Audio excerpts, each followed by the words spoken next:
Hi hello నేను మీ ప్రశాంత్ జనభారత్ టీవీకి స్వాగతం। ఈరోజు మన గెస్ట్ తెలంగాణ రాష్ట్రంలో బీజేపీ పార్టీ ఎస్సీ మోర్చా రాష్ట్ర అధ్యక్షుడు కొప్పు భాషా గారు మనతో పాటు ఉన్నారు। అయితే రాష్ట్రంలో అత్యంత వెనుకబడిన తరగతులు ఏమైనా ఉన్నాయని అంటే అది దళితులనిగా చెప్పవచ్చు। ఈ దళితులకు సంబంధించి ప్రభుత్వాలకు అంటే ప్రభుత్వంలోకి వచ్చిన ఏ అధికార పార్టీ అయినా కూడా ఎన్నికల సందర్భంలో హామీలు ఇస్తుంది। అదేవిధంగా ఆ హామీలను మళ్ళీ ప్రభుత్వంలోకి వచ్చిన తర్వాత నెరవేర్చడంలో మాత్రం పూర్తిగా వైఫల్యం చెందుతుంది। దీనికి సంబంధించి అసలు బీజేపీ పార్టీ దళితుల అభ్యున్నతి కోసం ఎలాంటి స్టాండ్ తీసుకోబోతుంది, బీజేపీకి సంబంధించి భవిష్యత్తులో ఎలాంటి కార్యక్రమాలు చేయబోతుంది అనే విషయం పైన మనతో మాట్లాడడానికి సిద్ధంగా ఉన్నారు। నమస్తే భాషా గారు। నమస్కారం। ఎలా ఉన్నారు సార్? ఇప్పుడైతే బాగున్నాం। అయితే రాష్ట్రంలో టీఆర్ఎస్ పరిపాలన అనేది ఏ విధంగా ఉందంటారు? రాష్ట్రంలో టీఆర్ఎస్ పార్టీ వచ్చిన తర్వాత దళితులకు వ్యతిరేకంగా పనిచేస్తున్నటువంటి పార్టీ ఏకైక పార్టీ దేశంలో టీఆర్ఎస్ పార్టీ। ఈరోజు దళితులు నిరుద్యోగులుగా మారి రోడ్ల మీద తిరుగుతున్నటువంటి సందర్భం ఏదైతుందో ఈరోజు రాష్ట్ర ప్రజలంతా చూస్తూనే ఉన్నాం। ఈరోజు తెలంగాణ రాష్ట్రం రాకముందుకు తెలంగాణ ఉద్యమాన్ని నడిపించినటువంటి పెద్దన్న పాత్రగా వహించినటువంటి జాతి దళిత జాతి। ఈరోజు దళితులంతా ఈ రాష్ట్రంలో కొత్త రాష్ట్రం వచ్చిన తర్వాత దళితులు మొట్టమొదటి ముఖ్యమంత్రి అవుతున్నారని చెప్పగానే దళితులంతా కేసీఆర్కి ఓటేయడం జరిగింది। దాని తర్వాత కేసీఆర్ ఏం చేసినా మనం చూస్తూ ఉన్నాం। 7 సంవత్సరాల కాలంలో ఒక్క డిఎస్సి రాకపోవడం, ఒక్క డిఎస్సి వేయకపోవడం విషయం ఏదైతుంది రాష్ట్రంలో చూస్తున్నాం। కేసీఆర్ చాలా సందర్భాలు అంటారు తెలంగాణ వస్తే ఒక్క నిమిషంలో 1,00,000 ఉద్యోగాలు ఇస్తామని చెప్పినటువంటి కేసీఆర్ వారు మాట్లాడింది, మనం ఎవరో మాట్లాడింది కాదు। తెలంగాణ వస్తే ఒక్క దెబ్బకు 1,00,000 ఉద్యోగాలు ఇస్తామని చెప్పిండు, ఒక్క దెబ్బకు 1,00,000 ఉద్యోగాలు। వారు మాట్లాడుతుంటే ఈ రాష్ట్రంలో ఉన్నటువంటి దళితులు కావచ్చు, బడుగు బలిగిన వర్గాలకు సంబంధించినటువంటి అనేక మంది నిరుద్యోగులు నిజంగానే గత 70 సంవత్సరాల కాలంలో ఆంధ్ర పాలకులు మనం నలిగిపోయినాం కదా। ప్రత్యేక తెలంగాణ రాష్ట్రం వచ్చిన తర్వాత 1,00,000 ఉద్యోగాలు, ఇంటికో ఉద్యోగం అని చెప్పాడు కదా కేసీఆర్। ఖచ్చితంగా ఉద్యోగాలు ఇస్తానని చెప్పినటువంటి కేసీఆర్ని నమ్మి రాష్ట్రంలో దళితులంతా కేసీఆర్కి ఓటు వేయడం జరిగింది। దాని తర్వాత ఈరోజు అత్యధికంగా నష్టపోతున్నటువంటి జాతి ఏదైతుందంటే దళిత జాతి అని చెప్పవచ్చు। దాంట్లో ఏం అనుమానం లేదు।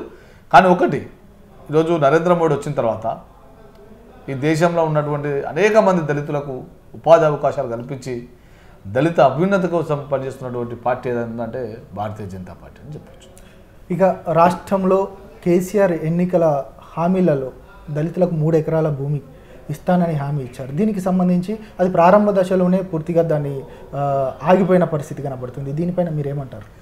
సిగ్గుండాల కేసీఆర్ గిందనన్న దళితులకు 3 ఎకరాలు అని చెప్పేసి ఈరోజు కాళేశ్వరం ప్రాజెక్టు పేరు మీద ఎంతమంది దళితుల దగ్గర భూములు గుంజుకున్నా మనం చూసినాం। ఈరోజు రంగారెడ్డి జిల్లాల ఫార్మాసిటీ పేరుతోని దళితుల భూములన్నీ దాదాపు 8,000 ఎకరాల భూములు గుంజుకున్నారు। ఈ రాష్ట్రంలో ఎక్కడ పరిశ్రమలు ఏర్పాటు చేయాలన్నా భూములు గుంజుకుంటున్నది ఎవరు? దళితుల భూములే గుంజుకుంటున్నారు। గతంలో దళితులకు పొలాలు ఇచ్చేది, ఈరోజు ఉన్న భూములనేది కేసీఆర్ ప్రభుత్వం గుంజుకుంటున్నది।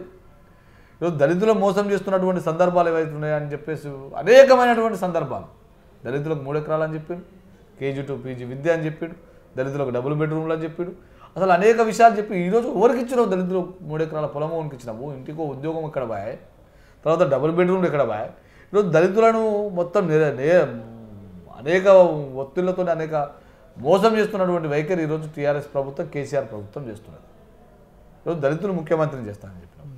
హైదరాబాద్లో 125 అడుగుల అంబేద్కర్ విగ్రహం ఏదైతుందో ఈ దేశంలో ఎక్కడ లేని విధంగా అంత పెద్ద విగ్రహం అని చెప్పేసి ఈరోజు తట్టడి మట్టి దిగకపోతే ఒక ఇటుకపేల చేసినటువంటి పరిస్థితి ఈరోజు రాష్ట్రంలో మొత్తం అన్టచబుల్ పార్టీ ఈరోజు టీఆర్ఎస్ పార్టీ, దళితులను మోసం చేస్తున్నటువంటి పార్టీ టీఆర్ఎస్ పార్టీ। మన నేరల ఇష్యూ కావచ్చు, నేరలలో సంఘటన ఈ రాష్ట్రంలో ఇంత పెద్ద ఇష్యూ జరిగిన తర్వాత స్పందన లేదు। సునీల్ నాయక్ చచ్చిపోతే అరే కేసీఆర్ నేను తెలంగాణ కోసం ఉద్యమం చేసినటువంటి వ్యక్తిని, నువ్వు వచ్చిన తర్వాత అనేక ఉద్యోగాలు వస్తాయని చెప్పి ఆశించిన తర్వాత ఒక నోటిఫికేషన్ లేకపోయి మేమేం చేయాలని చెప్పేసి సూసైడ్ నోట్ రాసి వీడియో మాట్లాడి చనిపోయినటువంటి సునీల్ నాయక్ అంత పెద్ద చనిపోయిన తర్వాత ఈ ప్రభుత్వానికి చలనం లేదు। కాబట్టి దళిత వ్యతిరేకి, గిరిజన వ్యతిరేకి, బడవు బలహీన వర్గాల వ్యతిరేకి, ఈ సమాజానికి వ్యతిరేకంగా ఉన్నటువంటి సీఎం ఎవరైతున్నారో కేసీఆర్ ఉన్నాడు।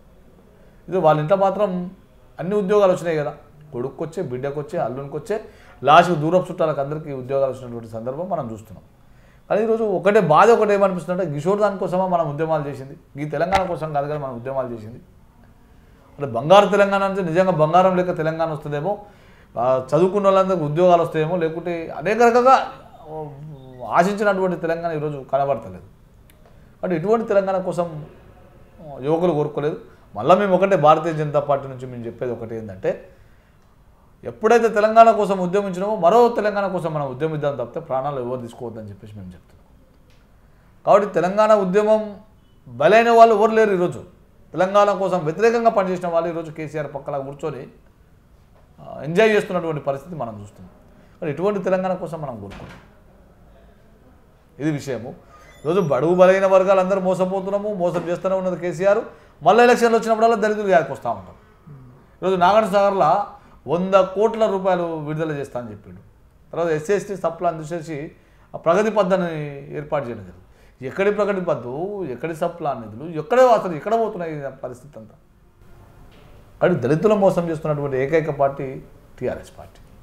ఇక రాష్ట్రంలో ఎస్సీ కార్పొరేషన్ పనితీరు ఏ విధంగా ఉందంటారు? మీరు చూస్తారు కదా, మొన్న దుబ్బాక ఎలక్షన్ రాగానే ఎస్సీ కార్పొరేషన్ నిధులు ఇక చూడు కలెక్టర్ ఆఫీసులలో అప్లై చేసుకోరు, అది చేసుకోరు, కాళ్ళు అరిగేదాకా పాపం పీజీలు పిహెచ్డీలు అయిపోయి ఈరోజు అందరూ అప్లై చేసుకున్నారు. ఎవరికి వచ్చినాయని లోన్లు ఎవరికి ఇస్తారు? అసలు నిధులే లేకపోయాయి కదా. ఈరోజు ఆ రకంగా మళ్ళీ దళితుల మోసం చేసుడే. కాబట్టి రాష్ట్రంలో అన్టచబుల్ పార్టీ టీఆర్ఎస్ పార్టీ, దళితుల మోసం చేస్తున్నటువంటి పార్టీ టీఆర్ఎస్ పార్టీ. అనేక రంగాలలో మనము చిన్న ఏదైనా ఉద్యోగం వస్తున్నటువంటి ఆశపడి దళితులు ఎవరైతున్నారో వాళ్ళ యొక్క బలహీనతను ఆసరా చేసుకొని ఈరోజు నిరంతరం మోసం చేస్తున్నటువంటి కేసీఆర్ గారికి రాబోయే రోజులకు తగిన గుణపాఠం చెప్తాం, అందులో ఏం అనుమానం లేదు. ఇక రాష్ట్రంలో అంటే స్వారోకి సంబంధించి ఈ స్వారో సంస్థను మీరు మొదటి నుంచి వ్యతిరేకిస్తూ ఉన్నారు. ఈ స్వారోకి సంబంధించి పూర్తిగా రాష్ట్రంలో నిర్వహిస్తున్న ఆ పనితీరు ఎట్లా ఉంది? అదేవిధంగా స్వారో దాంట్లో కూడా పూర్తిగా మన బీజేపీ పార్టీలో కూడా పలు విమర్శలు కూడా చేశారు పార్టీ నేతలు కూడా. అయితే దాంట్లో దళిత నేతలు మాత్రం కొంత అంతర్గతంగా మాత్రం ఇది పార్టీకి చేటు చేస్తుందని చెప్తా ఉన్న పరిస్థితి కనబడుతుంది. దీన్ని ఏ విధంగా చూస్తారు మీరు? నేను మళ్ళీ చెప్తున్నా చూడండి, స్వారో అనే సంస్థ ఏదైతున్నదో, ఆర్ఎస్ ప్రవీణ్ కుమార్ చేస్తున్నటువంటి స్వారో వ్యవస్థ ఏదైతున్నదో, ఎడ్యుకేషన్ పాలసీకి భారతీయ జనతా పార్టీ వ్యతిరేకం కాదు, భారతీయ జనతా పార్టీ ఉన్నటువంటి దళితులు వ్యతిరేకం కాదు. నువ్వు ఇంటర్నల్గా నడిపిస్తున్నటువంటి వ్యవస్థకు మేము వ్యతిరేకం. మళ్ళీ చెప్తావు చూడండి, డాక్టర్ బిఆర్ అంబేద్కర్ గారు కోరుకున్నటువంటి సమాజం ఏదైతుందో రాబోయే రోజుల్లో రాబోతున్నది. కాబట్టి వారు చేస్తున్నటువంటి ఎడ్యుకేషన్ పాలసీ ఏదైతున్నదో వారు చెప్తున్నారు, గురు బ్రహ్మ, గురు విష్ణు, గురుదేవో మహేశ్వర ఇవి లేవు. గురు అంబేద్కర్, గురు పూలే అని చెప్పేసి మాట్లాడుతున్నారు. గురు అంబేద్కర్ మాకు దేవుడే, పూలే మాకు దేవుడే. నువ్వు గురు బ్రహ్మ, గురు విష్ణు అది ఆ కాలంలో వారు దేవుళ్ళు. అరే గురు పూలే, గురు అంబేద్కర్ ఇవన్నీ బీజేపీ వచ్చిన తర్వాత స్టార్ట్ అయినాయా? ఆర్ఎస్ఎస్ వచ్చినాక స్టార్ట్ అయినాయా? లేకపోతే ఏబీపీ వచ్చినాక స్టార్ట్ అయినాయా? గురు బ్రహ్మ, గురు విష్ణు మా బీజేపీ వాళ్ళు ఏం రాయలే అవన్నీ. కాబట్టి నువ్వు వద్దన్నంత మాత్రం నేను చదువుకుంటా పోతారా? ఈ రాష్ట్రంలో వారు చెప్తున్నారు ఏమని చెప్పేసి, స్వారో ప్రవీణ్ వచ్చిన తర్వాతనే ఐఏఎస్ ఐపీఎస్ ఆఫీసర్లు అయ్యారు, డాక్టర్లు అయ్యారు, చాలామంది ఆఫీసర్లు అయ్యారు అని చెప్పేసి. నువ్వు ఎడ్యుకేషన్, నువ్వు ఆఫీసరు, నువ్వు ఎడ్యుకేషన్ పరంగా నువ్వు ఇచ్చేసేది. కానీ ఇంటర్నల్గా నడుస్తున్నటువంటి ఈ దేవుళ్ళకు వ్యతిరేకము, ఈ దేవుళ్ళు మన దేవుళ్ళు కాదు, రాముడు కాదు, సీత కాదు, లక్ష్మణుడు కాదు అని చెప్పేసి మాట్లాడుతున్నటువంటి విధానం ఏదో దాన్ని వ్యతిరేకిస్తున్నాం మేము. ఈరోజు ఎస్సీలు ఎవరండి? హిందువులు అంటేనే ఎస్సీలు కదా, క్రిస్టియన్లు ఎస్సీలు కాదు కదా. అంబేద్కర్ కోరుకున్నటువంటి కుల నిర్మూలన జరగాలని చెప్పిండు. మీరేం చెప్తున్నారు ఇలా? ఈరోజు 6th క్లాస్ నుంచి గురుకుల పాఠశాల చదువుతున్నటువంటి విద్యార్థులకు ఏం చెప్తున్నారు అంటే, ఇగో అంబేద్కరు, పూలే మన దేవుళ్ళు అని చెప్తున్నారు. చెల్లు బరాబర్ మన దేవుళ్ళే, అందులో అనుమానం లేదు. కానీ వేరే సమాజానికి మీరు వ్యతిరేకం అన్నటువంటి వాయిస్ ఏదైతున్నదో అందులో చదువుకొని బయటకు వచ్చిన తర్వాత అక్కడ చదువుతున్నటువంటి విద్యార్థులు ఏమనుకోవాలి? ఉన్న ఒక అమ్మాయి నేను వీడియో చూసిన ఒకటి, ఆకలైతే స్వారో ప్రవీణ్ సారు అక్షరాలు తినాలని చెప్పేసి చెప్తున్నాడు. అక్షరాలు తినాలి ఖచ్చితంగా, కానీ సంస్కారం కలిగినటువంటి అక్షరాలు తినాలి. అక్షరాలు సంస్కారం కలిగినటువంటి అక్షరాలు తినాలి. ఈ దేశానికి ఉపయోగపడే అక్షరాలు తినాలి, సమాజానికి ఉపయోగపడే అక్షరాలు తినాలి. కానీ దేశానికి వ్యతిరేకంగా ఈరోజు నేను మళ్ళీ చెప్తున్నా, నిన్న 22 మంది జవాన్లను చంపారు. ఎందుకు మాట్లాడారు? వరంగల్లో చెల్లా ధర్మారెడ్డి గారు దళితులు ఆఫీసర్లు అయిన కారణంగానే ఈ రాష్ట్రం వెనుకబడ్డదని మాట్లాడారు. ఆ స్వారోలు ఎక్కడ పోయారు? ఎందుకు మాట్లాడలే? ఎందుకు మాట్లాడతలేరు? ఇంతకన్నా పెద్ద అవమానం ఏముంది? 125 అడుగుల అంబేద్కర్ విగ్రహం కేసీఆర్ పెడతా అని చెప్పింది కదా, ఎందుకు మాట్లాడరు స్వారోలు? ఎందుకు మాట్లాడతలేరు స్వారోలు? కాబట్టి మీరు చేస్తున్నటువంటి మీ లక్ష్యం వేరే ఉన్నది. ఈరోజు గవర్నమెంట్ ఆసరా చేసుకొని ఎడ్యుకేషన్ ఇస్తున్నామని చెప్పేసి మమ్మల్ని దళితులను మోసం చేస్తున్నారు.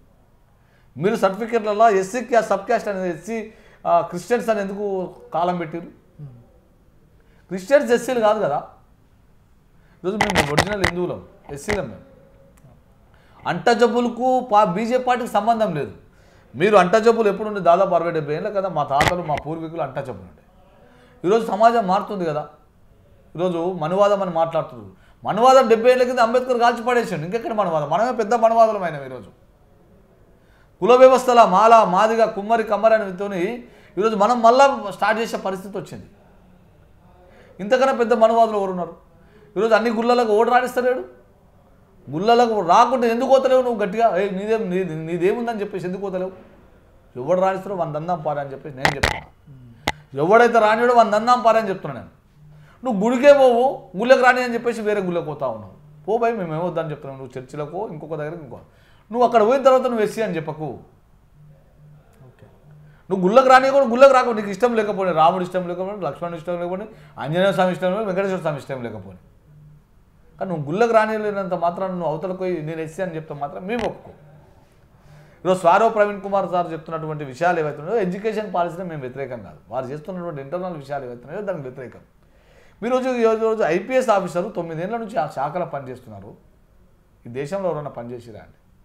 ఈరోజు దళితుల బలహీనత ఏదో ఎడ్యుకేషన్ పాలసీ ఏదైతుందో దాన్ని ఆసరాగా తీసుకొని మీరు చేస్తున్నటువంటి కార్యక్రమాలు ఏవైతున్నాయో మీరే అర్థం చేసుకోవాలి. మీరు ఐపీఎస్ ఆఫీసర్ అయ్యేటప్పుడు ఒకటి ప్రతిజ్ఞ చేసి ఉంటారు, రాజ్యాంగానికి అనుకూలంగానే అన్ని మతాలకు అనుకూలంగానే పనిచేస్తానని చెప్పేసి. డాక్టర్ బిఆర్ అంబేద్కర్ గారు చెప్పారు కదా, ఈ దేశంలో నేను ఇచ్చినటువంటి రిజర్వేషన్లు ఏవైతే 10 సంవత్సరాలకు ఒకసారి పునఃసమీక్షించాలని చెప్పాడు. నోట్ల రద్దుని 10 ఏళ్ళకు ఒకసారి నోట్ల రద్దు చేయమని చెప్పాడు. ఇవన్నీ అంబేద్కర్ గారు చెప్పింది. వారు ఒక బౌద్ధిస్టు సంబంధించినటువంటి, నేను బుద్ధిస్ట్ అయితే ఈరోజు ముస్లిం దాంట్లో కొను, నేను క్రిస్టియన్ దాంట్లో కొను, హిందూ మతంలో కొను, నేను బుద్ధిస్ట్గా తయారవుతాను. బుద్ధుడు అంటే చీమకు గిన ఆని చేయనటువంటి వ్యవస్థ బుద్ధిస్ట్ వ్యవస్థ. ఈరోజు మీరు ఆ రోజు 50-60 ఏళ్ళ కింద ప్రతిజ్ఞ చేసినటువంటి, మొన్న మీరు ప్రతిజ్ఞ చేసినటువంటి విధానం ఏదైతుందో మీరు అదే ఉంటారు, అరే మేము ముస్లింలకు వ్యతిరేకం, క్రిస్టియన్లకు వ్యతిరేకం అని చెప్పి. ఎందుకు అనలేదు? ఈరోజు హైదరాబాద్లో సికింద్రాబాద్ బోనాలు ఎస్సీలు చాలామంది వెళ్తారు, ఆపగలుగుతారా మీరు? వెంకటేశ్వర స్వామి దగ్గరికి చాలామంది తిరుపతి పోతారు ఎస్సీలు, మీరు ఆపగలుగుతారా? ఈరోజు అయ్యప్ప మాల నేనేస్తా, దాదాపు 15 సంవత్సరాల నుంచి అయ్యప్ప మాల వేస్తా, మీరు ఆపగలుగుతారా? ఆంజనేయుని మాలలు వేస్తారు, శివుని మాలలు వేస్తారు. అరే నువ్వు మతం పరంగా సంబంధించినటువంటి విషయాలు నువ్వెందుకు మాట్లాడు? సావిత్రిబాయి పూలే ఏదైతున్నదో, సావిత్రిబాయి పూలే గారు మా దేవత. ఈరోజు మళ్ళీ నేను చెప్తున్నా, ఇలా చదువుల తల్లి సరస్వతి, చదువుల తల్లిని సరస్వతి అంటారు. మీరేమంటారు? చదువుల తల్లి సావిత్రిబాయి. అరే చదువుల తల్లి సావిత్రిబాయినే, సరస్వతి సావిత్రిబాయి. ఆ కాలంలో సరస్వతి, ఈ కాలంలో సావిత్రిబాయి. కానీ మీరు వేరియేషన్ చేసే విధానం ఏదైతున్నదో ఈరోజు విద్యార్థుల మధ్య వాళ్ళ మైండ్ సెట్ మార్చే ప్రయత్నం ఏదైతే రాబోయే రోజుల్లో ఒక డేంజర్ పరిస్థితి ఉంటుంది. జ్యోతిరావు పూలే కావచ్చు, సావిత్రిబాయి కావచ్చు, వీళ్ళందరూ దేవతలు. ఈరోజు మీరు ఒక్కసారి మీరు ఆలోచన చేయండి. 600 సంవత్సరాల కింద సంత్ రవిదాస్ గారు దళిత సంబంధించినటువంటి నాయకుడు. ఆ రోజు అరుంధతి కావచ్చు. తర్వాత వాల్మీకి రామాయణం రాయకుంటే ఈరోజు రామాయణం లేదు కదా. వీరంతా దళితులే కదా. ఏకలవ్యుడు, జాంబవంతుడు, ఈ జనరేషన్లో అంబేద్కర్లు, ఈ జనరేషన్కి అంబేద్కర్. ఆ జనరేషన్లో ఒక్కొక్కరు తీరుగా దళితులే పరిపాలించారు కదా ఈ దేశాన్ని అంతా. నేను ఈరోజు భారతీయ జనతా పార్టీ లేకుండా వేరే వాళ్ళు చెప్పారు కదా, చరిత్ర ఇది. జాంబవంతుడు ఈరోజు చరిత్ర, జాంబవంతుడు చరిత్ర దళిత చరిత్ర కదా. వాల్మీకి కావచ్చు, సంత్ రవిదాస్ గారు కావచ్చు, అనేక మంది లీడర్లు ఈరోజు దళితులు ఉన్నారు. వారిని ఆదర్శాలు తీసుకొని చేయాలి కదా. ఈరోజు కేసీఆర్ గారు 7 సంవత్సరాలు ముఖ్యమంత్రి అయిన తర్వాత అంబేద్కర్ జయంతికి రాడు, అంబేద్కర్ వర్ధంతికి రాడు, బాబు జయజీరావు జయంతికి రాడు, బాబు జయజీరావు వర్ధంతికి రాడు, జ్యోతిరావు పూలే వర్ధంతికి రాడు, జయంతికి రాడు, సావిత్రిబాయి పూలే జయంతికి రాడు, వర్ధంతికి రాడు. ఒక్కడాడు ఎందుకు మాట్లాడతారు? ఈ స్వారులు అంతా ఎందుకు మాట్లాడతలేరు? ఈరోజు సింగిల్ నోటిఫికేషన్ లేదు, డిఎస్సి లేదు. ఈరోజు దళిత విద్యార్థులంతా అనేకమైన కోచింగ్ సెంటర్లో లక్షలాది రూపాయలు ఖర్చు చేసుకొని పోయిన చూస్తున్నటువంటి వైనం మనం చూస్తున్నాం కదా. లాస్ట్గా ఆత్మహత్యలు చేసుకునే పరిస్థితి తెలంగాణ రాష్ట్రంలో ఏర్పడ్డది. ఈరోజు మీరు ఎవరి పక్షాన మాట్లాడుతున్నారు? ఈరోజు బండి సంజయ్ కుమార్ అంటే ఆయన దొరల మీద పోరాడుతున్నాడు, దొరలకు వ్యతిరేకంగా పోరాడుతున్నారు. మీరు ఎవరి మీద పోరాడుతున్నారు? అసలు మీరు ఫైనల్ మీ లక్ష్యం ఏంది? ఈరోజు ఏమని చెప్తున్నారంటే నా బిడ్డలు, నా దళిత జాతి అంతా అమెరికా పోవాలి, ఆస్ట్రేలియా పోవాలి, లండన్ పోవాలి, స్విట్జర్లాండ్ పోవాలి, డప్పులు కొట్టిన చేతులతో డాలర్లు చంపాలని చెప్పేసి. రైట్, బరాబర్ చేయాల్సిందే. కానీ మీరు రాకముందుగానే ఈరోజు దేశంలో చాలామంది దళితులు ఐఏఎస్ ఆఫీసర్లు అయ్యారు, ఐపీఎస్ ఆఫీసర్లు అయ్యారు, డాక్టర్లు అయ్యారు. ఈరోజు అంబేద్కర్ గారు కోరుకున్నటువంటి రిజర్వేషన్లు ఏవైతున్నాయో అట్టడుగు స్థాయికి రిజర్వేషన్ పోవాలి కాబట్టి 10 ఏళ్ళకి ఒకసారి పునఃసమీక్షించాలని చెప్తున్నారు. అది చేయనిస్తారా మీరు? సాధ్యం కాదు. చేయనిస్తారా? నరేంద్ర మోడీ గారు ప్రధానమంత్రి అయిన తర్వాత ఒక సందర్భంలో మాట్లాడడం జరిగింది. వారు అంబేద్కర్ ఇచ్చినటువంటి రిజర్వేషన్లు ఒకసారి పునఃసమీక్షించాలని చెప్తేనే దేశంలో ఉన్నటువంటి దళిత ఐఏఎస్ ఐపీఎస్ ఆఫీసర్లంతా బయటకు వచ్చి అరే రిజర్వేషన్లు మారుస్తున్నారు, రిజర్వేషన్లు ఎత్తేస్తున్నారు అని చెప్పేసి మాట్లాడినటువంటి సందర్భం మనం చూసినాం. రిజర్వేషన్లు మార్చడానికే ఇంకెవరు రారుగిన. కానీ ఈరోజు రిజర్వేషన్ 70 ఏళ్ల కాలం నుంచి వస్తున్నటువంటి రిజర్వేషన్లు ఎవరిట్లా పోతున్నాయి, ఎవరు అనుభవిస్తున్నాడు. ఈరోజు ఊరికి ఉన్నటువంటి దళిత గ్రామాలు, దళిత ఇళ్ళని వాళ్ళ ఇళ్ళకి ఎప్పుడు పోవాలి ఇంకో రిజర్వేషన్లు ఇవన్నీ? నువ్వు డిఎస్ చేస్తే కదా, నువ్వు నోటిఫికేషన్ గ్రూప్ 1 గ్రూప్ 2 నోటిఫికేషన్లు వేస్తాను కదా అలా పోయేది. కాబట్టి వారిని ఎందుకు అడుగుతలేరు? కేసీఆర్ని ఎందుకు వ్యతిరేకంగా మాట్లాడతలేరు? కేసీఆర్ గురించి ఎందుకు మాట్లాడతలేరు? మీ స్వారో టీం, మీ రాష్ట్రంలో ఉన్నటువంటి స్వారో టీంలన్నీ కేసీఆర్ మీద ఎందుకు వ్యతిరేకంగా మాట్లాడతలేరు? అంటే వాళ్ళు చెబుతుంది పూర్తిగా మేము అక్కడ ఆ రోజు బుద్ధుడి యొక్క ప్రతిజ్ఞ మాత్రమే చేశాము, ఆ బుద్ధుని ప్రతిజ్ఞలో భాగంగానే వాటికి సంబంధించిందని చెప్తా ఉన్నారు స్వారోస్. దీనికి సంబంధించి అంటే దీనివల్ల బీజేపీ పార్టీకి ఒక వర్గాన్ని దూరం చేసుకుంటున్నారు అనేది ఒక పరిస్థితి అయితే ఉందని చెప్పచ్చు. లేదు, మీరు ఒకటే మళ్ళీ నేను చెప్తున్నా చూడండి. ఈరోజు అంబేద్కర్ పాలసీగా నడుస్తున్నటువంటి పార్టీ భారతీయ జనతా పార్టీ. వారు చేసినటువంటి ప్రతిజ్ఞ ఏదైతే నేను చేయలేదు, వాళ్ళు చేస్తుంటే నేను చేతి పెట్టినా అని చెప్పేసి అంతా టీవీలలో చూసినాము, సోషల్ మీడియాలలో చూసినాము, ఇవన్నీ నడుస్తూ ఉన్నాయి. బీజేపీకి ఈ దేశంలో అత్యధికంగా ఎస్సీ ఎంపీలు ఉన్నటువంటి పార్టీ బీజేపీ పార్టీ, అత్యధికంగా ఎస్సీలు ఉన్న ఎమ్మెల్యేలు ఉన్నటువంటి పార్టీ బీజేపీ పార్టీ. ఈ దేశానికి మైనార్టీని రాష్ట్రపతి చేసింది బీజేపీ పార్టీ గతంలో. ఇప్పుడు దళితుని రాష్ట్రపతిని చేసినటువంటి పార్టీ భారతీయ జనతా పార్టీ. రామ్నాథ్ కోవింద్ను మెట్ల మీద కూర్చోబెట్టి పూజలు చేసినామని చెప్పేసి మాట్లాడుతున్నాం. సాధ్యమా అండి అది? ఈరోజు వార్డు మెంబరు గుళ్ళకి రానియకుండా కొడుక ఎందుకు రానిస్తారని మాట్లాడుతున్నారు. ఈ దేశానికి ప్రథమ పౌరుని తీసుకుపోయి మెట్ల మీద పూజలు చేపిస్తారా అండి? రామ్నాథ్ కోవింద్ చెప్పినాడు వీళ్ళందరికీ వచ్చి. రాజస్థాన్లో ఉన్నటువంటి సరస్వతి టెంపుల్ ఏదైతుందో అది ఆచారం. మెట్ల మీద నరేంద్ర మోడీ పోయినా, వార్డు మెంబర్ పోయినా, ఇంకోరు పోయినా ఆ మెట్ల మీద కూర్చోబెట్టి పూజలు చేసేటువంటి ఆచారం ఆ టెంపుల్లో ఉంటుంది. ఎంత మూర్ఖంగా ఆలోచన చేస్తారు? ఇంత మూర్ఖంగా ఆలోచన చేస్తారా? రాష్ట్రపతిని గుళ్ళలకు రానియాలని చెప్పేసి మాట్లాడే విధానం కరెక్ట్ అయ్యేది? తప్పు కదా అట్లా. రాష్ట్రపతి అండి ఆయన, మీకు చేతనవుతుందా?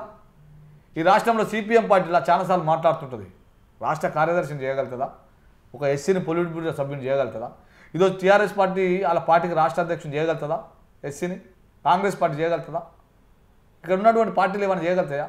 అది భారతీయ జనతా పార్టీ చేస్తుంది. భారతీయ జనతా పార్టీలో ఆ సిస్టమ్ ఉన్నది.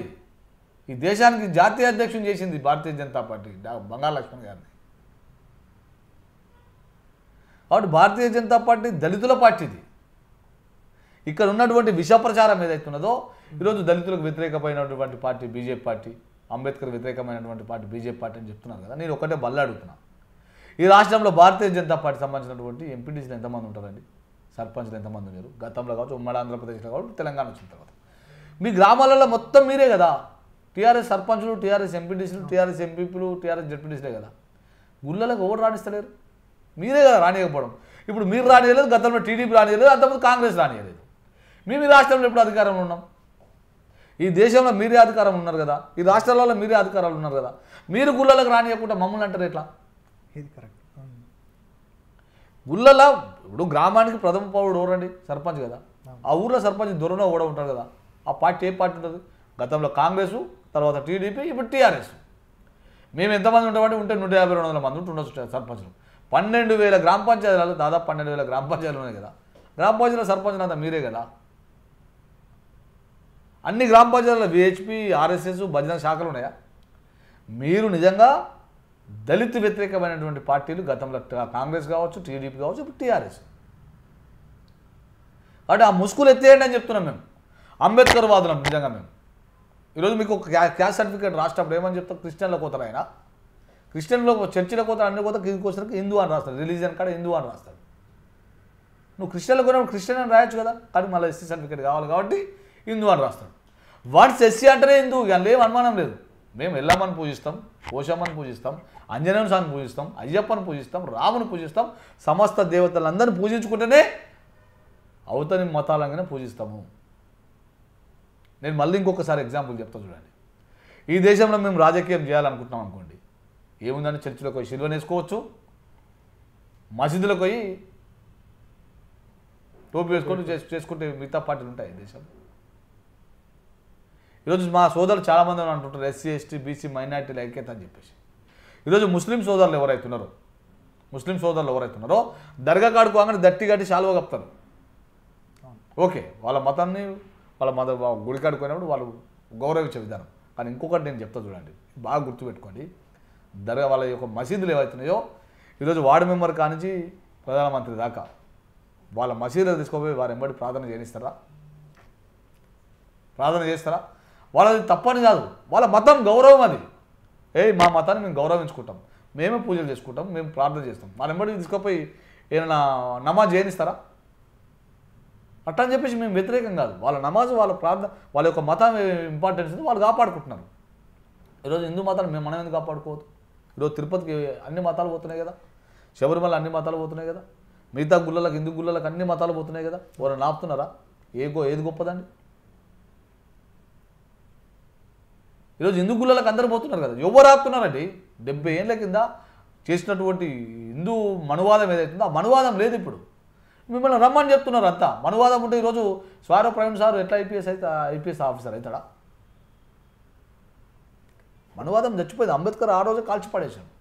ఈరోజు మనం అంబేద్కర్ కోరుకున్నటువంటి సమాజం రావాలని చెప్పిండు, కుల నిర్మూలన జరగాలని, కుల వ్యవస్థీకరణ జరగాలని చెప్పారు.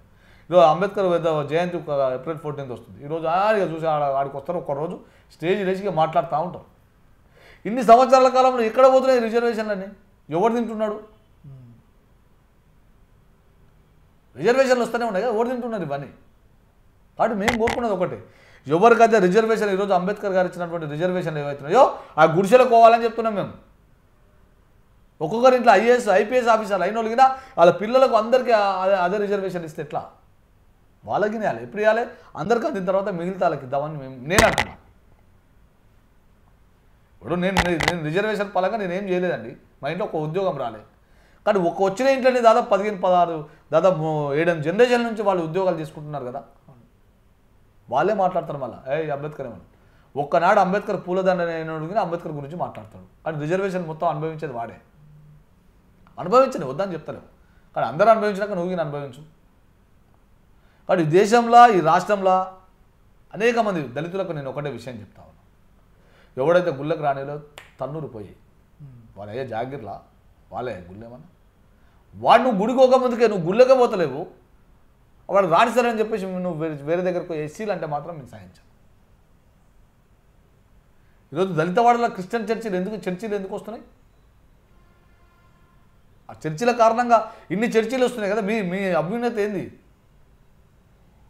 దాటా మీద మొత్తం బిజినెస్ చేసుడే కదా.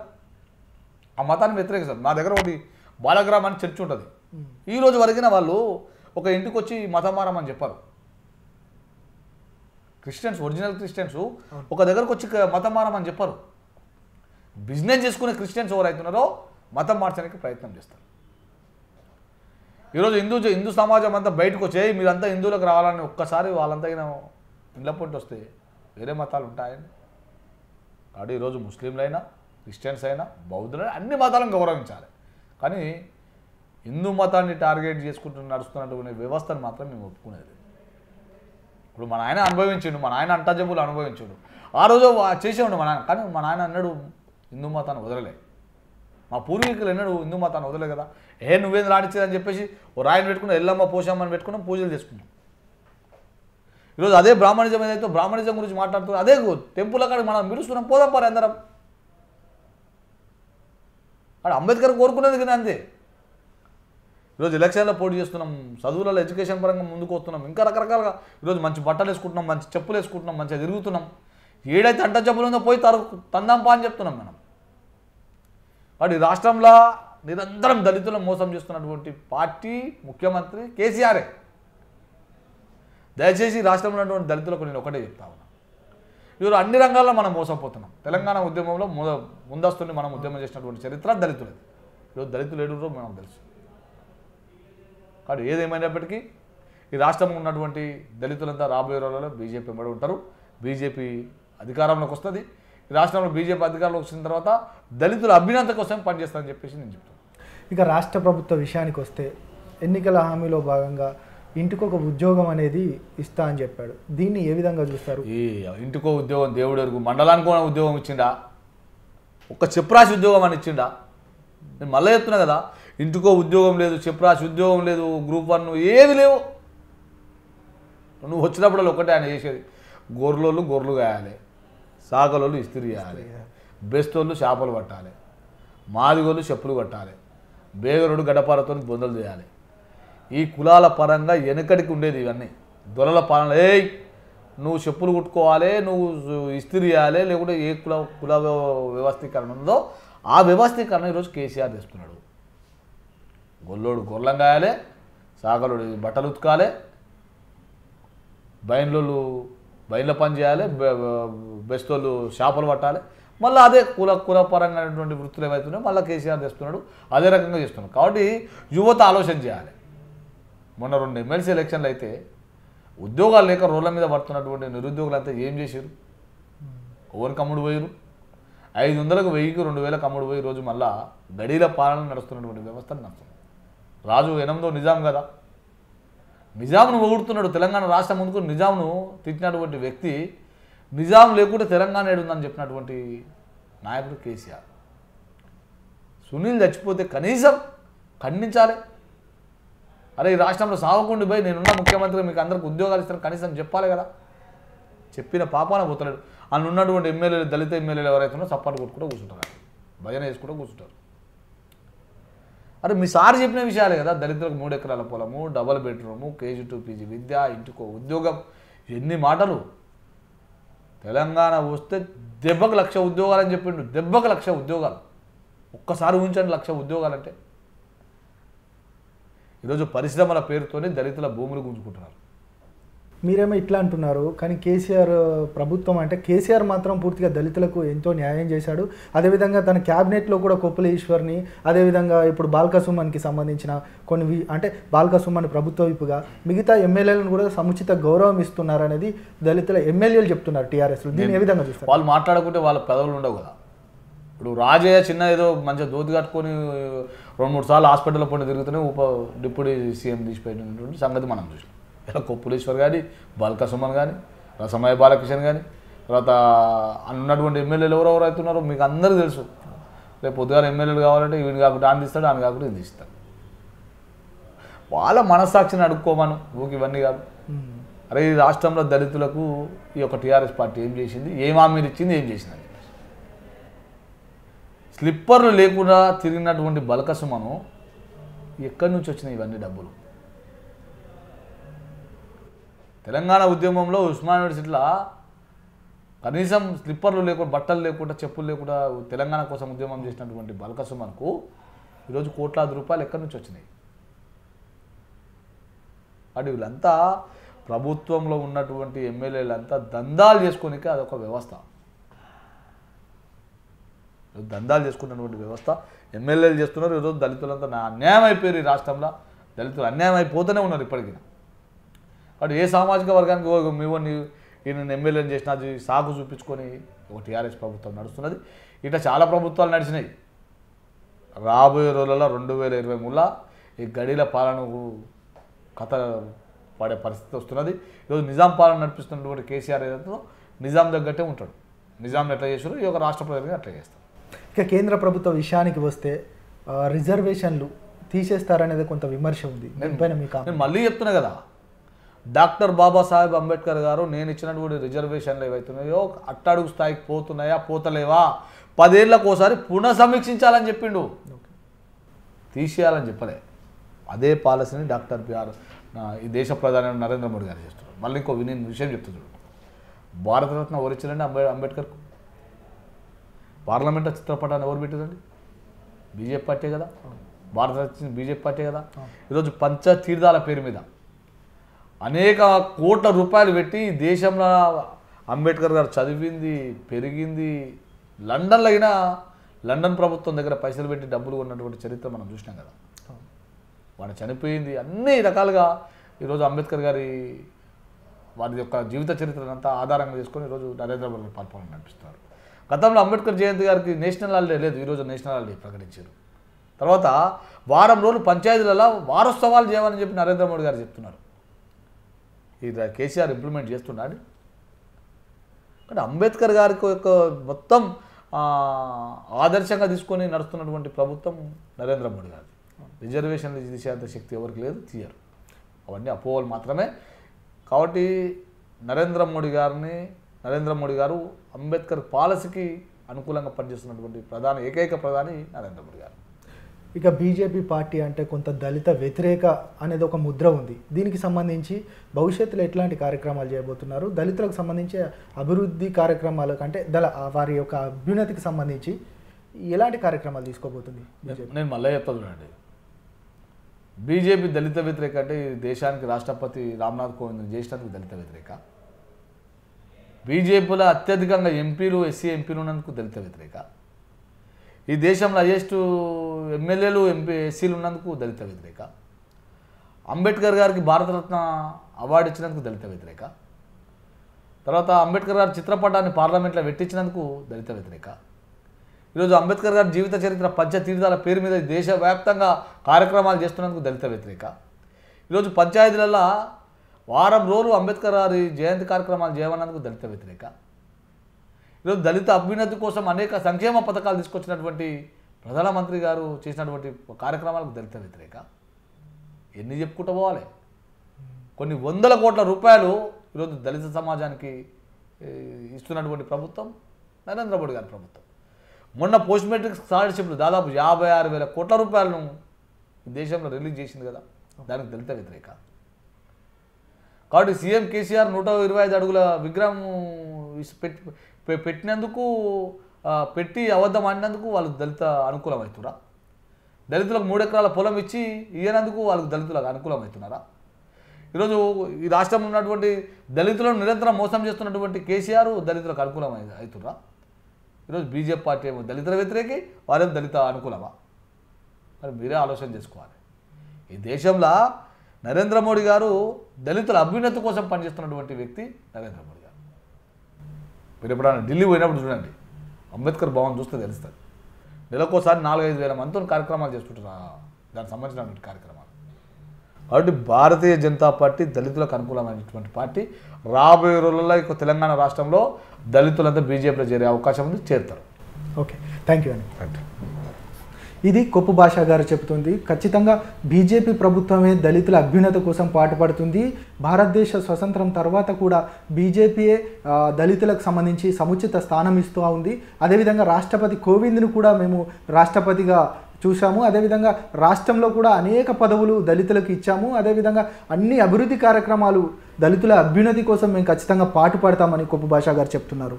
ఇది ఈరోజు ఇంటర్వ్యూ.